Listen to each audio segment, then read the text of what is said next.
Unit 10, page 80. Listening skills. Exercise 5. You will hear part of a lecture about psychology. Listen carefully and answer questions 1 to 4. In this lecture, I want to introduce you to the life and work of a famous psychologist, a psychologist who had a big influence on the field of social psychology. Social psychology deals with group behaviour and the individual as a member of a group, and Solomon Asch made a most important contribution. Solomon Asch worked mostly in the USA, but he was born in 1907 in Poland, and he came to the US when he was 13. He went to an ordinary high school, and as he had an interest in human behaviour, he decided to study psychology. He was quite disappointed with his first acquaintance with psychology. It seemed to be all about rats and mice, and that didn't interest him at all. However, he persevered and eventually became a professor of psychology. Now, the experiment which made his name is called the line judgment task. Participants were asked to compare some simple lines. More precisely, they were given a card with 3 lines, then were asked to compare another single line and say whether it was longer or shorter than the lines on the card. What a participant didn't know was that in reality all the other participants were effectively actors. That is, they were instructed to give a wrong judgment, and the purpose of the experiment was to see how the single subject would react.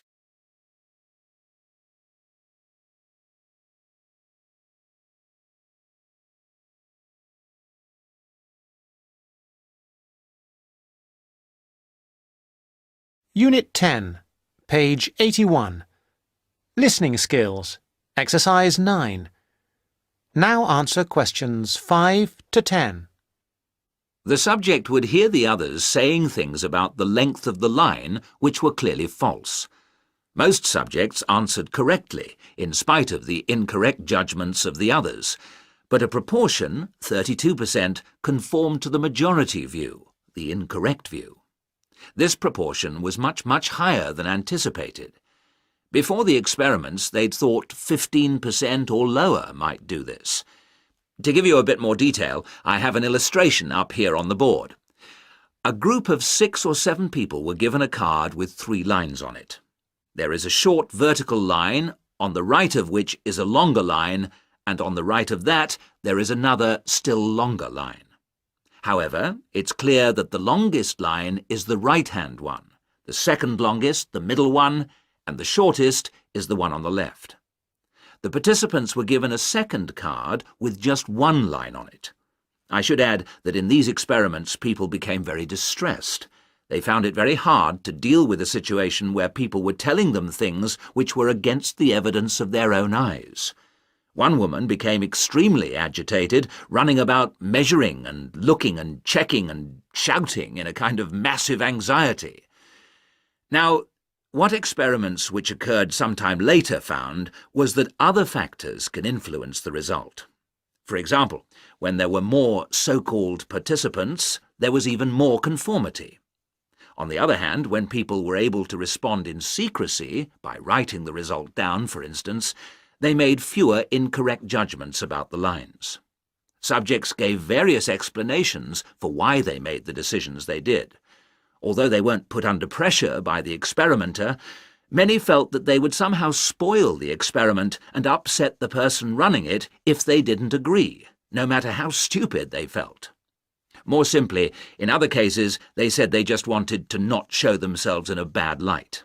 Whatever the reason, Asch's experiment has had a long history, and although incredibly...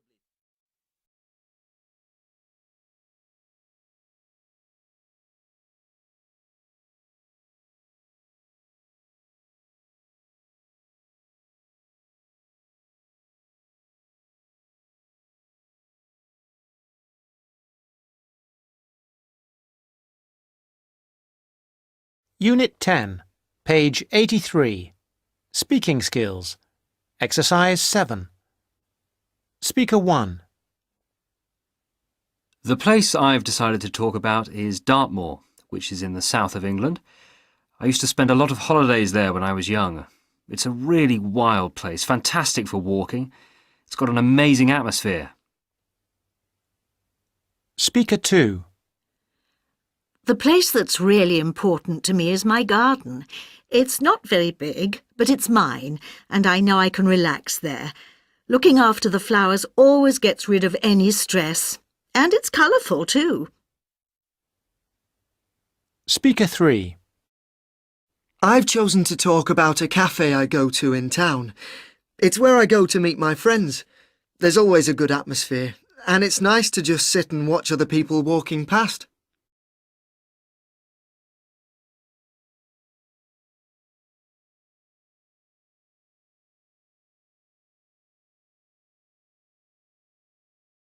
Unit 10, page 83.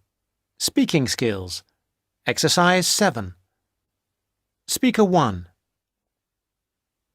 The place I've decided to talk about is Dartmoor, which is in the south of England. I used to spend a lot of holidays there when I was young. It's a really wild place, fantastic for walking. It's got an amazing atmosphere. Speaker 2. The place that's really important to me is my garden. It's not very big, but it's mine, and I know I can relax there. Looking after the flowers always gets rid of any stress. And it's colourful too. Speaker 3. I've chosen to talk about a cafe I go to in town. It's where I go to meet my friends. There's always a good atmosphere, and it's nice to just sit and watch other people walking past.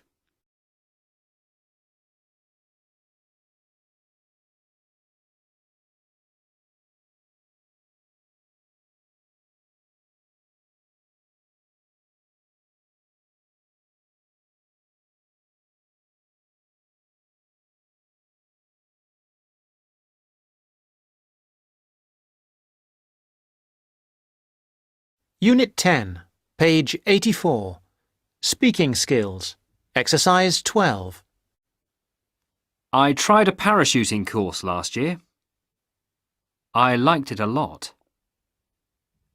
I almost panicked in the plane, but I jumped. I landed very softly, thank goodness.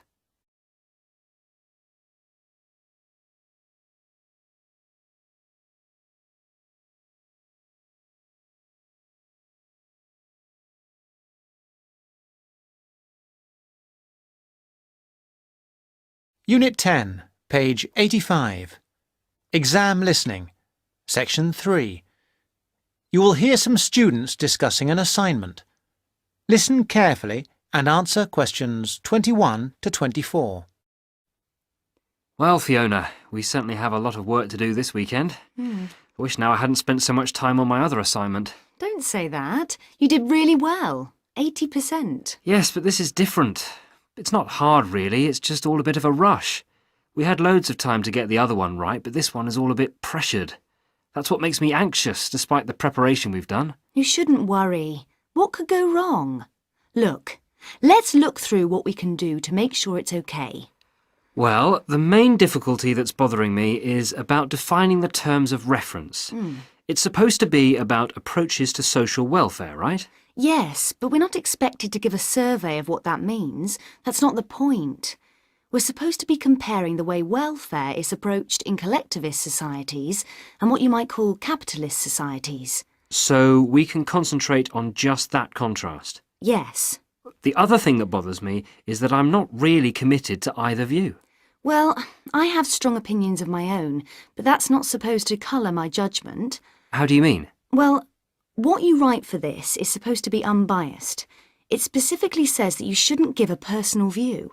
But Professor Green has a personal view. Yes, but that doesn't mean that we have to agree with him. And I don't think we'll do any better if we do. And how long does it have to be? The maximum is 4,000 words. What? But that's the maximum. We'll probably end up with about 3, but at least 2,000 is the minimum. Shouldn't be a problem. OK.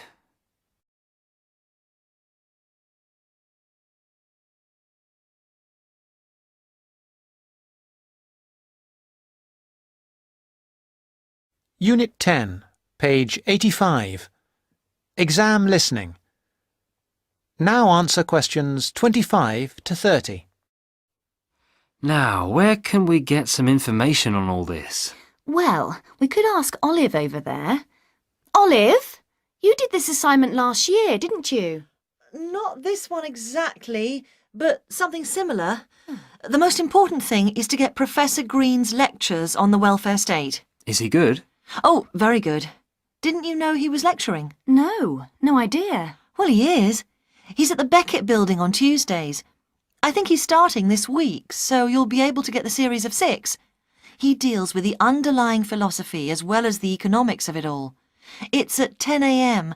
I'd go myself, except that I have too much to do. And what about reading? I've got the reading list here. As usual, it has far more titles and references than we can possibly read in the time. I haven't even got a reading list. Where did you get that from, Mike? I got it at the welcome lecture. Oh, I wish I'd gone to that now. What you need above all is his own book called Welfare Economics. All the department know it and follow his approach.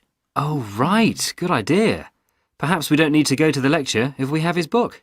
No, I really do advise you to go to his lectures as well. Well, what was the full title of his book? If I remember rightly, it's called simply Welfare Economics by Mike Green. I've got it. Welfare Economics, Glenfield University Press, 2006. Great. Let me just write that down. Anything else you recommend? There's Edward Jones's book, Growing Old in Britain. That's essential reading, but you have to be careful because it's a popular book by a journalist. Well, if it's popular, maybe we'll like it. Who publishes that? That's published by Rutland University Press in 2005. Well, that's very useful. I think it's Professor Green for us next. Right.